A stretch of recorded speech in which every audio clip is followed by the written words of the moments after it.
Hello game designers, my name is Kari, and I'm going to be teaching you how to make animated obstacles in Make code. If you take a look at the screen, you can see I have a bat, I have gravity, I have lose conditions, but all I need is, obstacles to make it a little more difficult. So what I want to do is add in add in obstacles for the character to avoid. It's going to be a flat brick column. So what I first want to do is bring out a block. What I want for this game is to have obstacles continuing to come from the left to the right continuously. One obstacle after obstacle at random heights to add challenge to it. So take this game up on update. Alright, let's zoom in a little bit. Alright, so first what I need to do is make the obstacles, make the sprites. So I'm going to go to the set my sprite under the sprite tab right there, sprite blocks. And I'm going to make it a projectile. Change the sprite kind to projectile as well. Click on the gray box and decide which one I want to use. So it is a forest. At the same time, I can't have upside down trees. So I think my best option is not the tree right here, however, but the cut logs. So I'm going to stick with one, and I'll use the longest length. Alright, that done. So on game update every 500 milliseconds, it's gonna have another one of these things in the game. But however, you can see the problem, it's in the same spot, so it's gonna keep stacking on top of each other. So I need to move it from left to right, and I need to have it positioned to the left of the screen so it can move on the screen and then off the screen. So right now I'm going to start with the position of the sprite. So I'm going to go to the sprite blocks, select sprite set my sprite position to X blank, and drag it under there. Change the variable to the projectile, so that way it actually knows what it's gonna manipulate. So click on the number right there, double click, and you can see it's get a little slider. It changes the X value of the sprite we're working with. So right now it won't let me go anywhere below 0, and you can see it's right there on the top left of the game. So what I want to do is add in a position before it. So I'm going to see if I can set to let's say -10.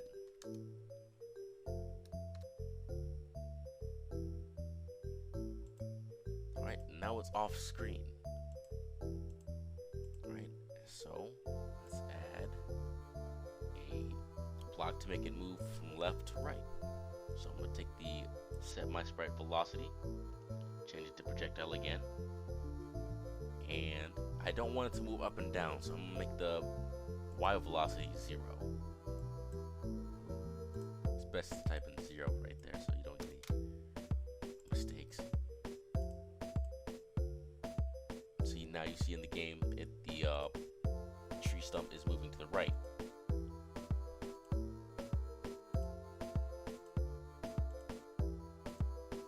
Naturally, because it's set to projectile, if I touch it, it's game over. So, but I don't want them to be back to back like that. I want to have a good amount of space for the character or for the user to maneuver. So I'm going to go to update the game every, say, second, right? We go to update the game, and you see me jumping. It's got a lot of space, but it's still a little too tight. So I'm gonna change it to 2 seconds. See how that works.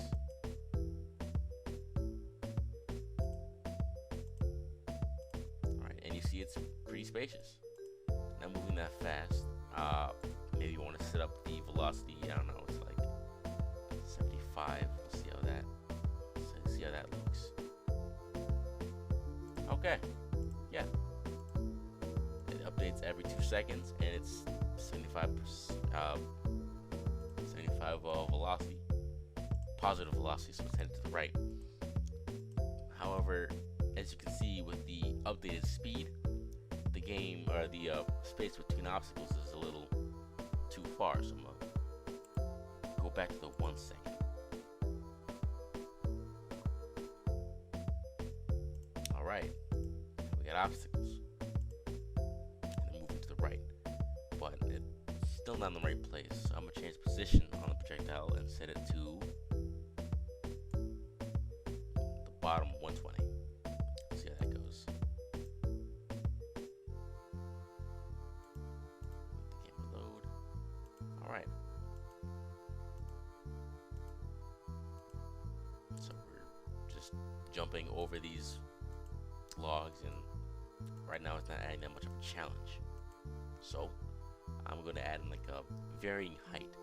So go down to the math tab, or the math blocks, and let's choose this one. Pick random from 0 to 10. So we can just add that into the position, and you can see that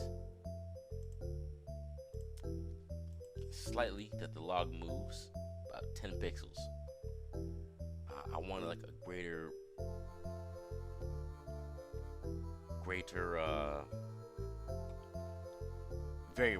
variation of the log height, so I'm gonna change it. It's at the top, so I want to send it at the bottom, so change that to 90 to 130, so that it appears on the bottom.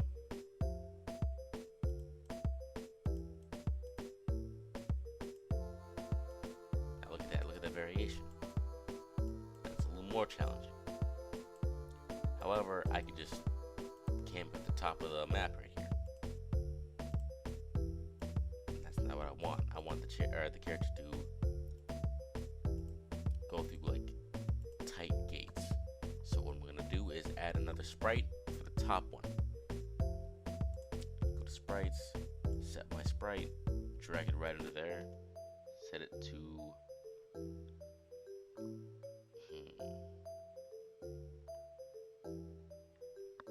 we can't set a projectile again, so this time I can set to barrier bottom. It's one I created before, and I'll set this one to barrier top. So now the computer knows that these are two different sprites that I'm working with. Change that also to barrier top or bottom. Barrier bottom. Oh, I got it mixed up. Sorry. This is barrier bottom. This will be barrier top. Change that to barrier bottom. Alright, click the gray thing, go to gallery. I'm gonna pick this one because it's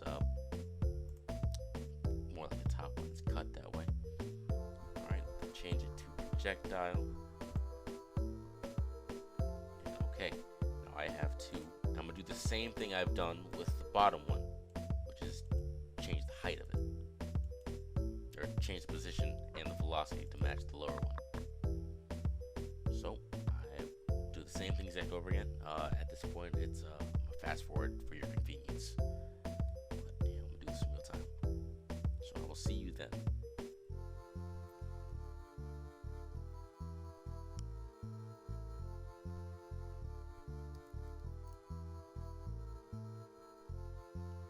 Alright, quick update. I want the top one to always be in relation to the bottom one.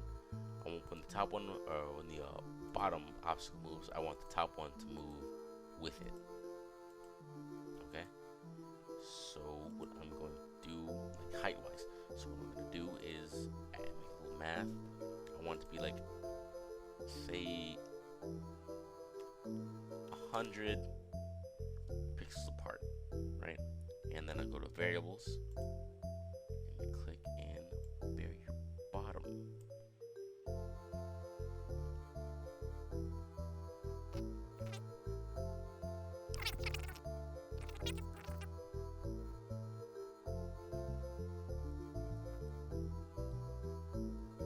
Alright, I think I see my mistake here, so I need to indicate that this is the Y of the very bottom. So we have to find a way to do that. Alright, go back to sprites, search through it.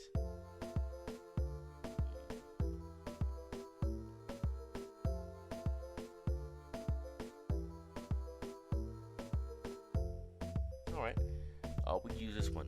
It'll indicate which portion of the sprite of the very bottom that we want to manipulate, or reference, I should say, that we want to reference. So I'm going to select Y, and that should give us the result we need. As you see, it's a constant space between the top and the bottom. The bottom controls the height, and the top one follows. Let's get set into the right position. To -10. That way, it's off the screen and it's in line with the bottom one. Alright, some challenging here. Plugs up and down as needed. Giving challenge. If you want to make it easier, you can always set the interval speed or the update game every blank amount of seconds to like 2 seconds. That should give the players some time to react. However, it's a lot of downtime between obstacles. So maybe you want to make it tighter, maybe you want to make it looser. Whichever one makes whichever one you want to go with is fine.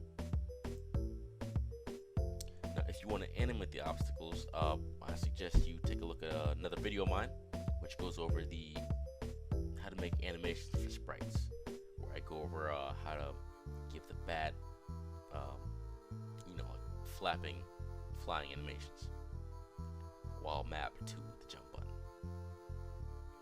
Alright, thank you for watching. I appreciate it.